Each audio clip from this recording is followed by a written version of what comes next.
In this review, we're going to be taking a look at the Star Wars The Vintage Collection Obi-Wan Kenobi from the Clone Wars. Hi there Star Wars collectors, and welcome to another Bossk's Bounty video, and welcome to my review of the Obi-Wan Kenobi figure from the Clone Wars. He is part of the Vintage Collection, and of course he is the repacked or reissued figure from back in 2012. Having a look at the card back here, I doubt very much it has changed too much, but if you do want a comparison, I think my friend Obi-Wan Kenobi has compared all the card backs on his channel, so you might want to check that out. He is VC103, and of course, very much like the Anakin figure, it's a sort of mock-up image of the animated Clone Wars with Ewan McGregor's head there, so it's pretty neat the way they did that. I do like that, and of course you've got the Clone Wars logo there, Kenner at the bottom, and yeah, it's just a classic card back. And there he is in the bubble. Of course, he has been treated with the photo real technology that they're doing on all their new figures. And let's just hope that it's going to be better than the Anakin Skywalker, because let's face it, that is not a great head sculpt. And the new paint has done it no favours, really. You might want to check my review out from that. I did that one yesterday. But today we're going to be taking a look at Obi-Wan Kenobi. And there he is in the bubble. We're just going to get this guy straight out and have a look at the figure. I mean, the actual figure looks pretty good. It's just whether that head sculpt looks any good. So let's open the figure and find out. And here he is, Obi-Wan Kenobi, out of the packaging. And yeah, it's a decent figure. I've always thought this figure was pretty good looking.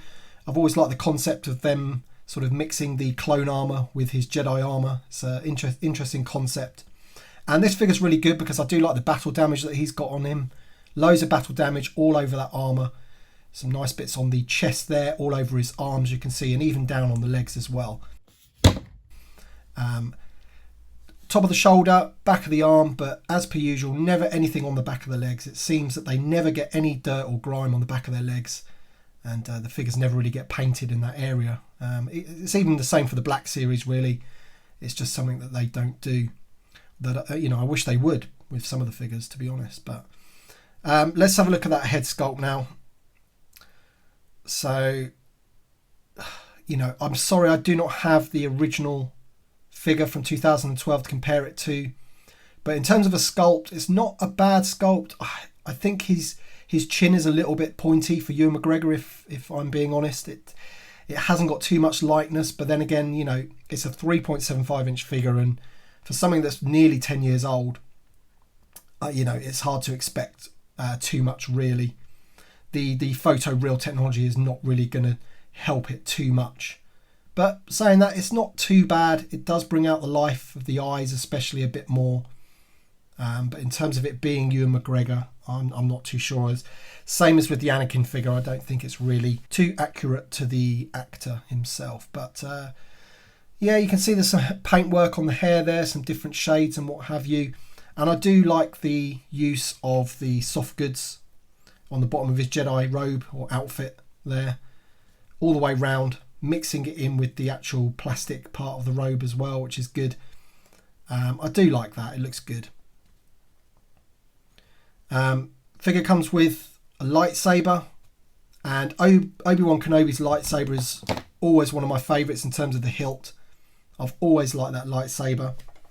And the great thing about this figure, unlike the Anakin figure, is that the hilt version of the lightsaber does actually fit onto his belt.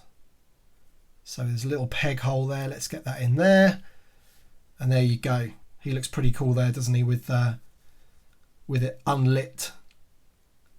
Very cool indeed. I really wish the Anakin figure did that, but unfortunately it doesn't. But yeah, nice detailing on his belt there. Some bronze paintwork with the brown belt and pouch as you go round. In terms of articulation, of course, it's a vintage collection figure, and even though he did come out 8 to 10 years ago now, he does have a ball-jointed head, ball-jointed shoulders, and they, like the clones, goes under the armour, which is nice, under that shoulder piece, so you know you get a lot of range on there. You've got a ball-jointed elbow, just a swivel at the wrist, you've got a bit of torso there, swivel hips, jointed knees, and a hinge at the ankle, and they swivel as well. So yeah, it's the vintage collection, so you're going to get decent articulation.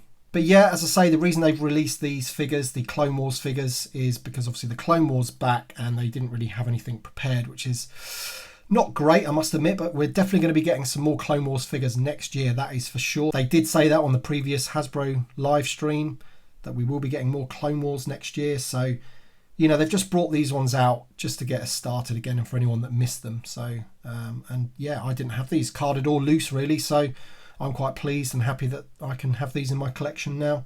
Albeit, you know, let's face it, they're not great figures, but it's good to get that started anyway. So let me know your thoughts in the comment section below. Just a quick review this one, just to take a look at the figure. Nice emblem on his shoulder there, decent paintwork that. But yeah, let me know your thoughts in the comment section below. You're going to pick these figures up, let me know. And thank you very much for watching as usual. And of course, we'll see you on the next one.